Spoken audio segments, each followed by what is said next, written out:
우리 과학자 기술자들의 요구에 따라 공화국의 자위적 해국제력을 백방으로 강화하기 위한 조치의 일환으로 This is North Korea's central news agency, in their inimitable style, announcing their latest underground nuclear test earlier this week, followed by 5 short-range missile tests a few hours later. This was their second nuclear test, much bigger than the first one, in October 2006. Then, all hell broke loose.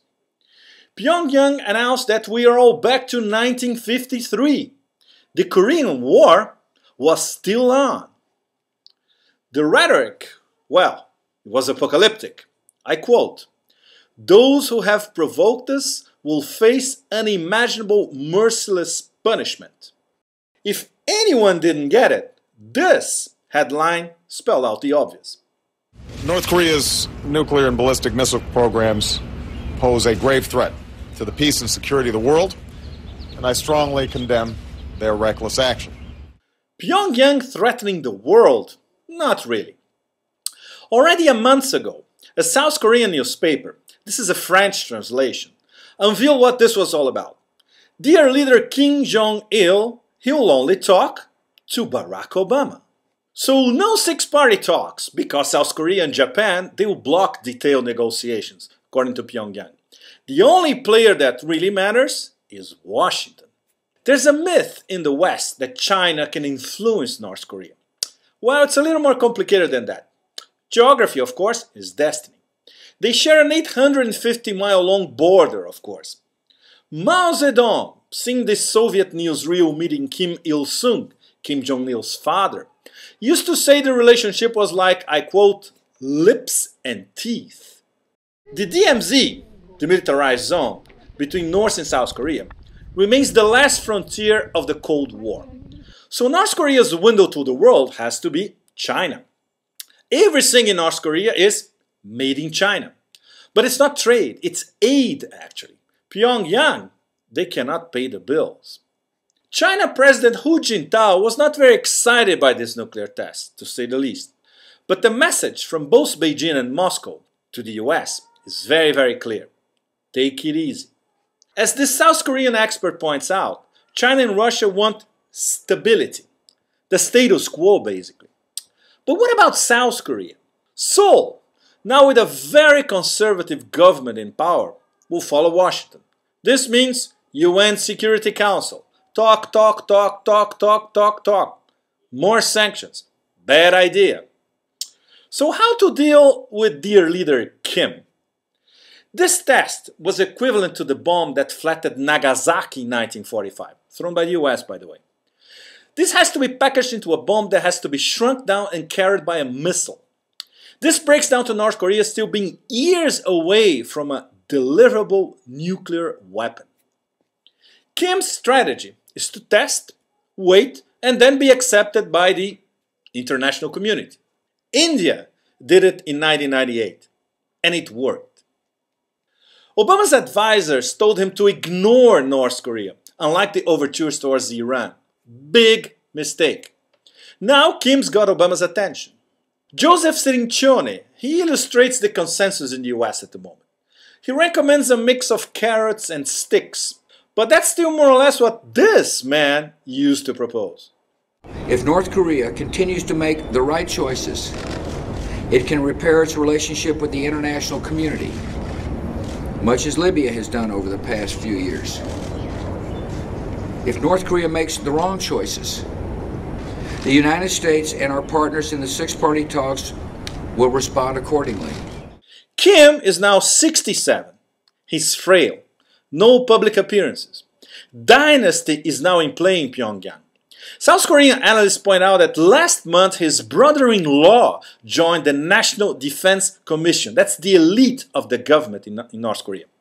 They see it as Kim getting as cozy with the military as possible. The next leader is supposed to be who else? Kim's son, Kim Jong-un, now in his mid-20s.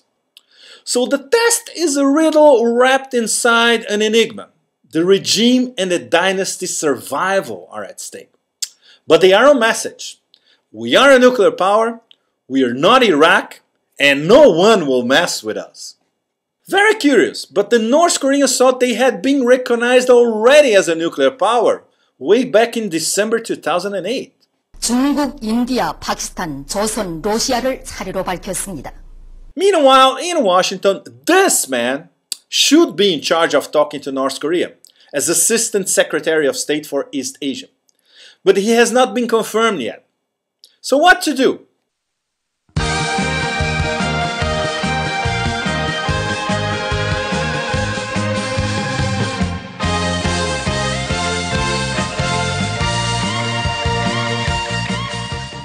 It's time to hit Pyongyang and talk! North Korea, snuggled up to Japan, Russia, and China, is not strategically essential to the US. The US made it matter because it always prevented the unification of the Koreas and kept US military forces in South Korea. Is anyone thinking outside the box, like let's push for the unification of the Koreas? Forget it. Of course not. So the world is left with this. And Washington cannot nuke North Korea. China and Russia will never allow it. The Russian RIA Novosti news agency nailed it.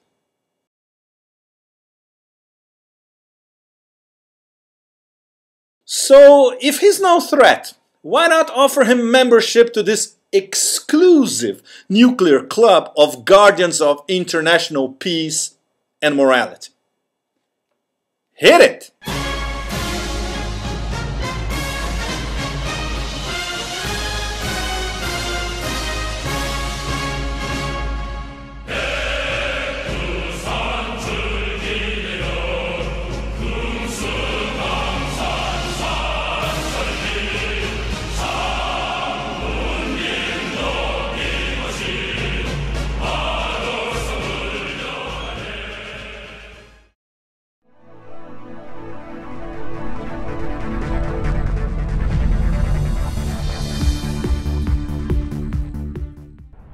Donate today and receive a new documentary film available to members of the Real News Network. The History of the National Security State with legendary author Gore Vidal.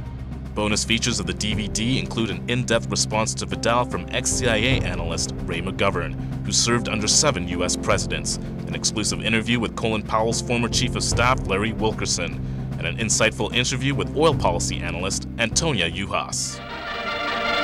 The news magazine of the screen.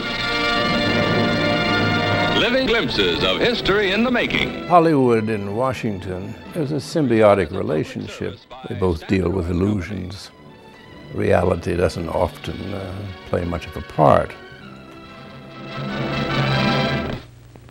I think I saw through the myth of the Cold War almost from the beginning. I was a Washington political kid from a political family. Roosevelt first had radio because he had this great speaking voice and everyone liked to hear. Truman proceeded to break every arrangement that Roosevelt had set up for a peaceful coexistence. And Truman thought that it would be a good idea. Why not just stay armed all the time? And then he devised the national security state. You've got to go up and swear allegiance to the United States or else you're a commie. I mean, we had imported fascism. We get Dwight Eisenhower, who said that we have this great military industrial complex. It is a dangerous thing. And he said this is going to change everything. And the way our country's governed is going to change us politically. Along comes Jack Kennedy, who wanted to make his mark, believed in the Cold War. But he said in this kind of politics, it is the appearance of things that matters. I think everybody should take a sober look at the world about us.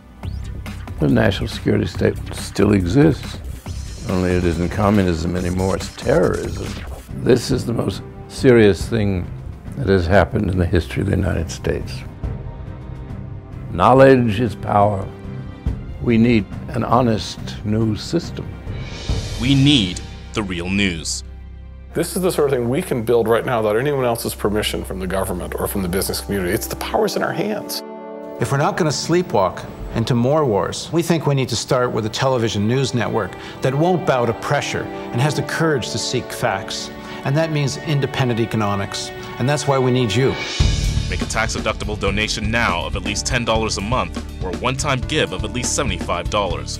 As a thank you for your support, we will send you the new documentary film, The History of the National Security State.